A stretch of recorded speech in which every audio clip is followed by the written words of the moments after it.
Kokushibo. Dia adalah salah satu dari iblis 12 bulan garis atas.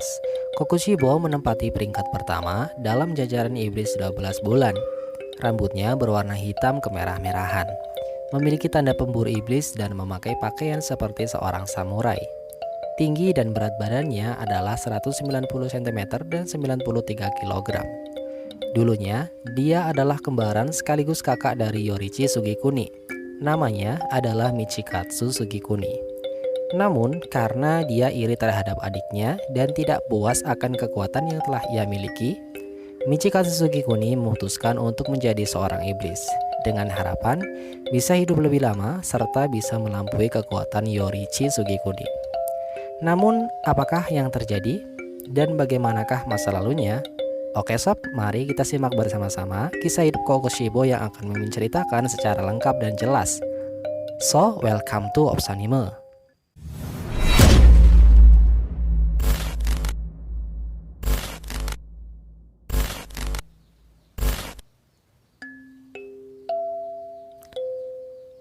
Dahulu, Kokushibo terlahir di sebuah keluarga ternama. Ia memiliki saudara kembar bernama Yorichi Sugikuni. Sejak kecil, Kokushibo selalu mendapatkan perhatian yang lebih ketimbang adiknya, karena ia akan dijadikan penerus tahta selanjutnya oleh sang ayah. Kokushibo menerima pendidikan yang banyak untuk menjadi seorang pemimpin di masa depan. Ia tinggal dengan layak di tempat yang nyaman, serta kebutuhan gizinya selalu terpenuhi. Namun, sayangnya, Kokushibo dilarang bergaul dengan adiknya oleh sang ayah. Dikarenakan adiknya dianggap sebagai pembawa nasib buruk karena memiliki tanda aneh sejak lahir di dahinya. Meskipun begitu, sebagai seorang kakak, Kokushibo tetap ingin bertemu dan bermain bersama Yorichi. Ketika kegiatannya telah selesai serta memiliki waktu luang, biasanya Kokushibo tetap nekat bermain bersama Yorichi secara diam-diam. Lalu terkadang Kokushibo juga memberikan mainannya kepada Yorichi. Meskipun sejak kecil Yorichi merupakan seorang yang pendiam dan tak berekspresi, tapi sebenarnya ia juga sangat senang ketika bermain dengan kakaknya. Kegiatan bermain secara diam-diam ini terus berlanjut dalam kurun waktu yang cukup lama. Namun, sayangnya di suatu hari Kokushibo dimarahi bahkan sampai ditampar oleh ayahnya karena ketahuan bermain bersama Yorichi. Sebab telah ketahuan serta dimarahi besar-besaran oleh sang ayah, Kokushibo bilang kepada Yorichi bahwa ia akan lebih jarang menemuinya lagi. Namun, sebagai ganti akan hal tersebut, Kokushibo memberikan sebuah seruling bambu buatannya sendiri untuk Yorichi, supaya ia tak kesepian meskipun ia bermain sendiri.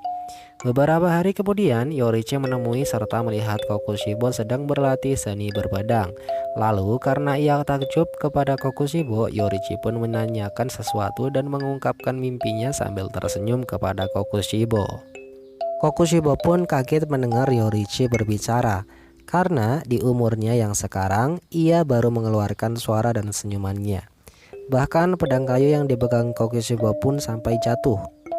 Karena tiba-tiba ibu mereka lewat, jadi Yorichi pergi mendekati ibunya. Lalu Kokushibo memulai latihannya kembali dengan pikiran yang kacau sebab masih seakan-akan tak percaya atas kejadian tadi. Setelah beberapa saat kemudian Yorichi pun menghampiri Kokushibo lagi. Dan guru yang melatih Kokushibo meminjaminya pedang bambu untuk menghiburnya. Lalu mereka bersiap untuk latihan dan akhirnya Kokushibo pun melihat hal yang di luar nalar. Seorang anak yang pendiam, tak pernah berkata, bahkan selalu menempel kepada ibunya, dapat membuat sang guru Kokushibo babak belur bahkan sampai bagian tulangnya ada yang patah. Hal ini membuat pikiran Kokushibo tambah sesak. Kemudian karena kejadian tersebut, latihannya pun usai. Tanpa berpikir panjang, Kokushibo mendekati Yorichi dan menanyakan banyak hal tentang bagaimana ia bisa melakukannya. Namun Kokushibo malah mendapat penjelasan yang aneh dan tak masuk akal. Lalu pembicaraan ini pun usai.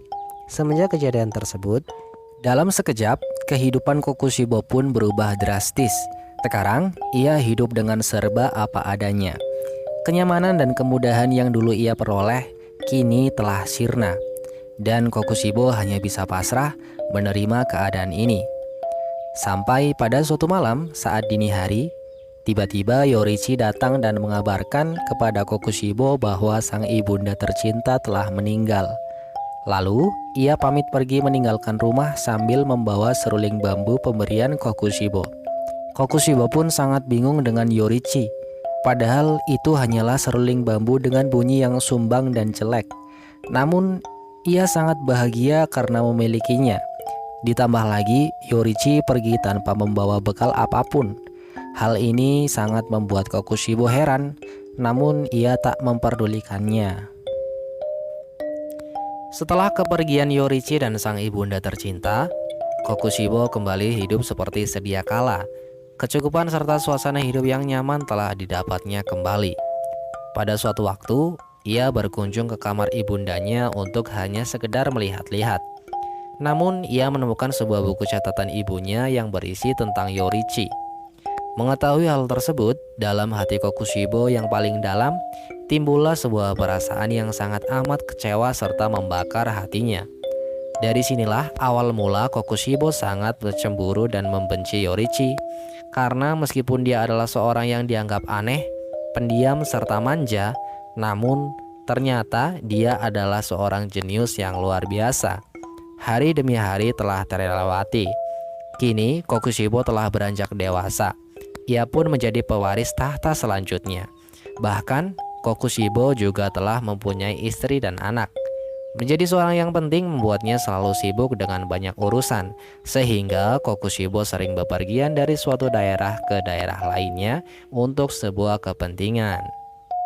Pada suatu malam, Kokushibo bersama para pengawalnya beristirahat di suatu tempat ketika dalam perjalanan pulang setelah menuntaskan urusannya. Namun, saat tengah malam, tiba-tiba iblis datang dan langsung menyerang para pengawal Kokushibo.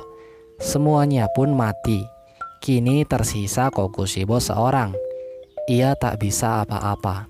Wajahnya pun pucat karena ketakutan. Akan tetapi, ia pun akhirnya diselamatkan oleh Yorichi. Ini adalah pertemuan pertama kalinya setelah sekian lama Yorichi meninggalkan rumah.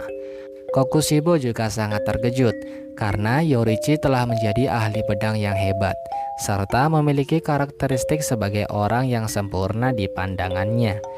Karena iri dengan kekuatan Yorichi, Kokushibo pun memutuskan untuk menjadi pemburu iblis dan meminta Yorichi melatihnya. Karena haus akan kekuatan, Kokushibo rela meninggalkan rumah, keluarga, dan lepas tanggung jawab sebagai penerus pemimpin keluarga saat ini. Kini, Kokushibo telah menjadi bagian dari pemburu iblis. Ia menguasai teknik pernafasan bulan. Segala macam latihan telah Kokushibo jalani demi menjadi seperti Yorichi. Bahkan, sekarang Kokushibo menjadi orang terkuat kedua setelah Yorichi. Banyak iblis telah ia kalahkan di setiap malamnya. Namun, semua yang telah didapat tak membuat Kokushibo puas, sehingga ia frustasi karena kenyataan bahwa ia tak bisa sebanding dengan Yorichi.